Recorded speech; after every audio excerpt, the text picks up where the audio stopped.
وَلَقَدْ آتَيْنَا بَنِي اسرائیل الکتاب والحکم، ہم نے بنی اسرائیل، آپ جانتے ہیں بنی اسرائیل ان کو کہتے ہیں جو حضرت یعقوب کی اولاد ہوتے ہیں۔ حضرت یعقوب کا دوسرا نام کیا تھا؟ اسرائیل، تو بنی اسرائیل اسی سے ہی، یا پھر حضرت یعقوب کے بیٹوں میں سے کوئی ایسا تھا جس کا نام اسرائیل تھا، جس کی وجہ یہ نام ان پر پڑ گیا ہے۔ اور آج کل کا یہ جو اسرائیل ہے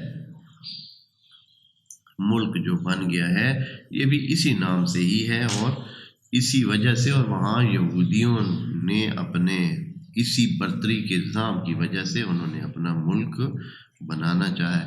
یہ کوئی ایسی مخلوق ہے کہ جہاں بھی رہتے ہیں وہاں ایسی کوئی فسادی ایکٹیویٹی ان کی ہوتی ہے، کوئی ایسی مرموزانہ اور پراسرار انداز میں یہ لوگ رہتے ہیں کہ کوئی ملک بھی ان کو اپنے پاس رکھنے کے لیے تیار نہیں ہوتا ہے۔ جب یورپ میں لوگ تنگ آ گئے ان کی زندگی کے انداز سے، ان کے ڈھب سے، ان کی اس سے، تو انہوں نے یہ سوچا کہ اس مخلوق کو یہاں سے نکالیں، کسی اور جگہ ان کو جگہ دیں۔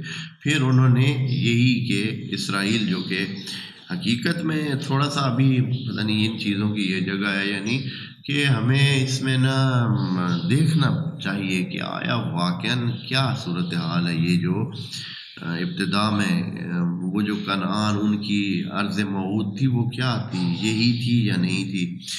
تو پھر ادھر جو مسئلہ ابھی اسرائیل میں ہے وہ یہ ہے کہ اب یہاں مالک وہ فلسطینی تھے جو یہاں رہتے تھے، اب وہ اگر مسلمان ہو گئے تھے تو اب ان کو نکالنے کا حق نہیں بنتا تھا۔ یہ ان کی آبائی اور اجدادی زمین اس طرح تھی کہ وہ یہودیت سے اس طرف منتقل ہوئے تھے، مسلمان ہو گئے تھے یا جیسے بھی تھا، انہوں نے آ کر قبضہ نہیں کیا تھا، ان کی جگہ پہ ان کو نہیں آنا چاہیے تھا یہودیوں کو۔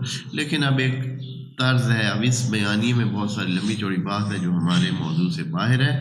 بہرحال خدا کریم قرآن میں جو کچھ اسرائیل اور بنی اسرائیل کے بارے میں کہہ رہا ہے کہ ہم نے ان کو کتاب بھی دی، شریعت دی، نبی ان کے پاس آئے، حکومت بھی دی۔ حکم سے مراد قطعاً حکومت ہی ہوگا، حکمت نہیں ہے، اس لیے کہ حکمت جس کو مل جائے وہ تو خیر کثیر پہ پہنچ جاتا ہے اور پھر اس کو کوئی ضرورت نہیں ہوتی ہے جس طرح کی خرابیاں ان بنی اسرائیل نے کی ہیں۔ اگر حکمت ان کے پاس ہوتی تو یہ کبھی نہ ہوتی۔ حکومت ہی مراد ہے جو کہ سلیمان اور حضرت داؤد اور اس کے بعد جو ان کو نصیب ہوئی تھی۔